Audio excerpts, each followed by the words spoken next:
If you would help a stranger on a train if they were in distress.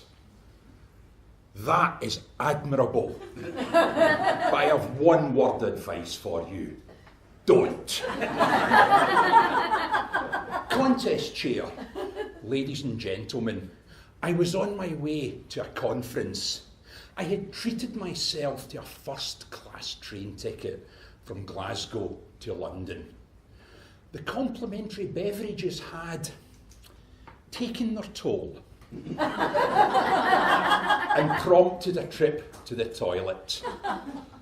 I looked up and checked the indicator board to make sure it was vacant, and I wove my way through the carriage out into the corridor where I located the toilet. I double-checked. The indicator was green. I pressed the button. The door rolled open to reveal a startled young lady sitting on the toilet, her pants and trousers round her ankles. Sorry, you should have locked the door. She looked up at me, her face a mixture of confusion and panic, and made a gesture that indicated she didn't speak English and she hadn't understood a single word I just said. I did what many of us would do in this situation. I spoke louder and more slowly, and I gestured a lot. The middle button locks the... Unsurprisingly, her comprehension had not improved. Then she did what no one in her situation should ever do. She stood up, took a step closer to hear me better, and I was now locked in mortal eye contact with a half-naked woman. It was probably panic, but I will never know for sure why I did what I did next. I stepped into the toilet, I pressed the lock button, turned and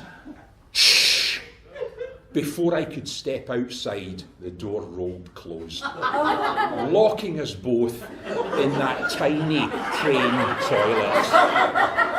Our noses were almost touching.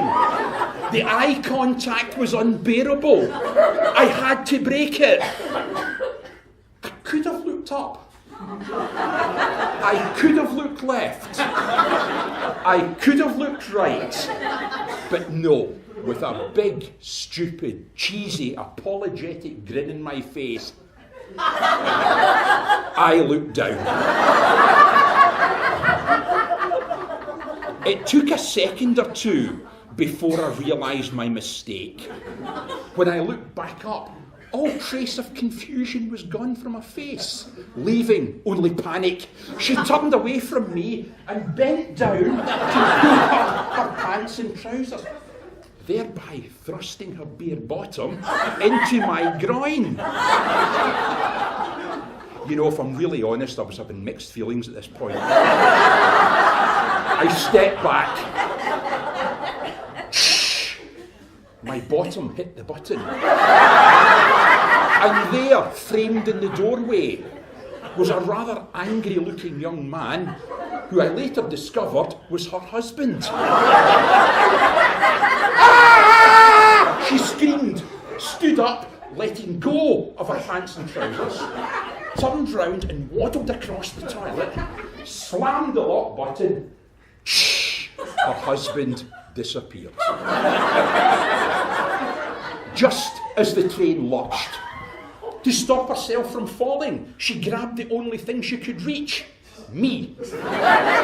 She threw her arms round my neck in what must have looked like a very passionate embrace to her husband, as we had just bumped the button again, was now once more framed in the doorway. The train lurched the other way. We went careening across the toilet and out into the corridor. knocking her husband to the floor in the process. Being a genuinely gallant gentleman, I tried to protect the young lady from the inevitable impending impact. I threw my arms round her, but succeeded only in grabbing her bare bottom. Crash! We came to a standstill up against the corridor window. I don't know what the people in Preston Station must have been thinking as the train rolled slowly alongside the platform. Her with her arms round my neck, her head now nestled in my shoulder, me clutching her bare bottom. I don't know what her poor husband was thinking as he lay prostrate on the floor, gazing forlornly up at his semi-nude wife, apparently engaged in an act of passion with a very handsome stranger. I know what I was thinking. I was thinking, for the love of all that I hold dear, please make this stop. Our eyes met. Hers crinkled slightly. She looked down at her husband, smiled, looked back at my terror-stricken face, and burst out laughing at the absurdity of the situation.